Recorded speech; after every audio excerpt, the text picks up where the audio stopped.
अस्सलामुअलैकुम। तो अब हम चलते हैं अपने इस वीडियो के लास्ट पार्ट की तरफ कि in case of restrictive disorder क्या पैटर्न आएगा।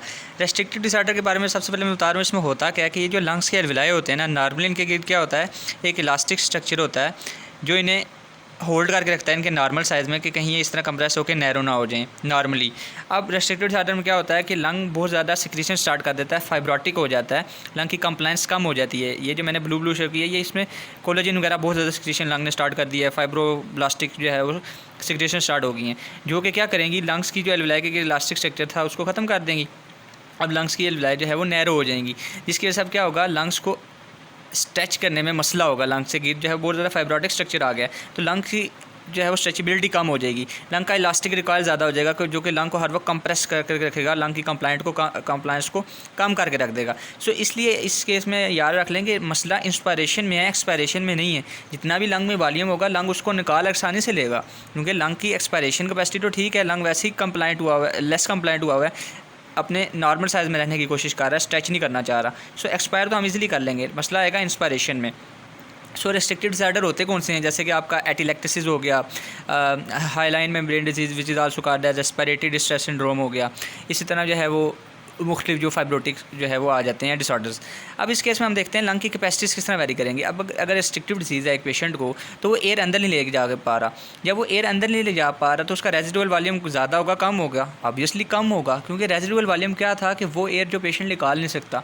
अब जब हम एयर अंदर ही नहीं जा पा रहे लंग के ज़्यादा एयर, तो निकालने वाली एयर भी कम होगी, तो ऑब्वियस सी बात है रेजिडुअल वॉल्यूम कम हो जाएगा।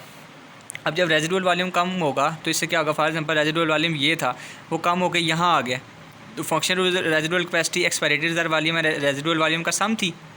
सो फंक्शनल रेजिडुअल कैपेसिटी क्या हो जाएगी, अब वो जो है वो यहाँ से यहाँ तक हो जाएगी, तो वो कम हो जाएगी, फंक्शनल रेजिडुअल कैपेसिटी भी कम होगी। टोटल लंग कैपेसिटी क्या होगी, जब फंक्शनल रेजिडुअल कैपेसिटी कम हो रही है, सपोज यहाँ से जो है वो यहाँ आ रही है, सो ऑब्वियसली बात है टोटल लंग कैपेसिटी भी जो है वो कम हो गई है, सो टोटल लंग कैपेसिटी भी कम होगी। अब इस केस में क्या होगा, जब सारी कैपेसिटी कम हो रही हैं तो पेशेंट क्या अब नॉर्मल अपने टाइडल वॉल्यूम पे ऑपरेट करेगा जो यहाँ था 2300 ml, नहीं। क्यों, क्योंकि अब देखो रेजिडुअल वॉल्यूम और आपकी फंक्शनल रेजिडुअल कैपेसिटी कम हो गई है।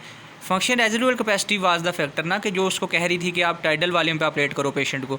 जब फंक्शन रेजिडुअल कैपेसिटी जो है वो यहाँ से कम होकर यहाँ आ गई है फ़र्ज़ करें, तो पेशेंट भी यहाँ से ऑपरेट करेगा टाइडल वॉल्यूम। सो ये मैंने फ़र्ज़ कर लिया कि 1500 ml पे हो गई है रेजिडुअल कैपेसिटी कम होके। सो अब यहाँ से पेशेंट ऑपरेट कर रहा है normal inspiration, normal expiration, normal inspiration, normal expiration. अब हमने पेशेंट को कहा मैक्सिमम इंस्पायर करो, अब उसकी लंग में जान ही नहीं है इंस्पायर करने की, क्योंकि वो फाइब्रोटिक हो चुका है, तो मैक्सिमम यहाँ तक जो है वो इंस्पायर कर सका। फॉर एग्जांपल ये आपका हो गया 3700 ml तक कर पाया। अब उसके बाद हमने उसको कहा कि मैक्सिमम एयर निकालो, जो कि हम स्पायरोमीटर से मेजर करेंगे। फर्स्ट सेकेंड में उसने यहाँ तक जो है वो एयर निकाल दी, देन जो है वो यहाँ तक। अब देखिए इस केस में मैंने रेजिडुअल वॉल्यूम को भी कम दिखाया है, रेजिडुअल वॉल्यूम 1000 तक होता है, लेकिन अब कम होके ऑलमोस्ट 500 ml तक रह गया, सो वो यहाँ तक जो है वो एयर निकाल पाएगा।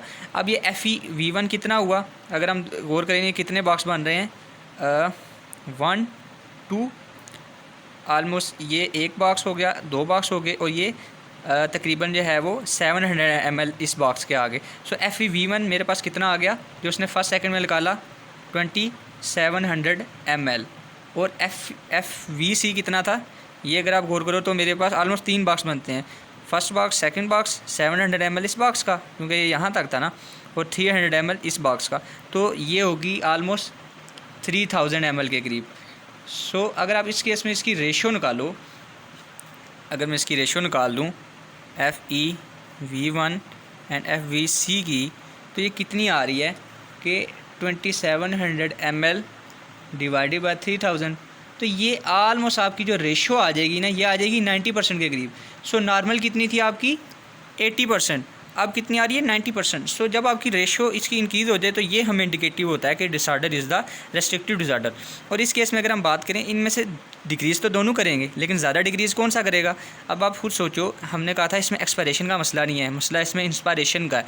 सो जितनी पेशेंट जो है अगर हम बात करें force vital capacity, overall air अंदर लाने की कैपेसिटी पेशेंट की कम होगी है, सो फोर्स वाइटल कैपेसिटी ज़्यादा कम होगी, क्योंकि फोर्स एक्सपायरेटरी वॉल्यूम क्या है कि जितनी एयर है उसमें से वो फर्स्ट सेकंड में कितनी निकालेगा। सो लंग को एक्सपायरेशन में मसला नहीं है, इसलिए एक्सपायरेटरी कैपेसिटी आल दो कम ज़रूर होगी, क्योंकि हमने उसको लंग को वॉल्यूम ही कम दिया है, कम एयर है लंग में, निकालने के लिए भी कम होगी। सो इसलिए फोर्स एक्सपायरेटरी वॉल्यूम भी कम होगा, लेकिन as compare to the force to vital capacity इतना ज़्यादा कम नहीं होगा। दोबारा रिपीट कर दूँ, क्यों? क्योंकि फोर्स एक्सपायरेटरी वॉल्यूम क्या है, लंग में जो एयर है उसमें से फर्स्ट सेकंड में लंग ने निकालनी है, तो लंग को एयर निकालने में मसला नहीं है। कम वो इसलिए निकालेगा क्योंकि इनपुट ही कम है, हवा ही कम है। सो मसला क्या है, फोर्स वाइटल कैपेसिटी, लंग की कैपेसिटी कम होगी, इसलिए वो एयर ही अंदर कम ला रहा है। So this was the overview of the restrictive and the obstructive disorders.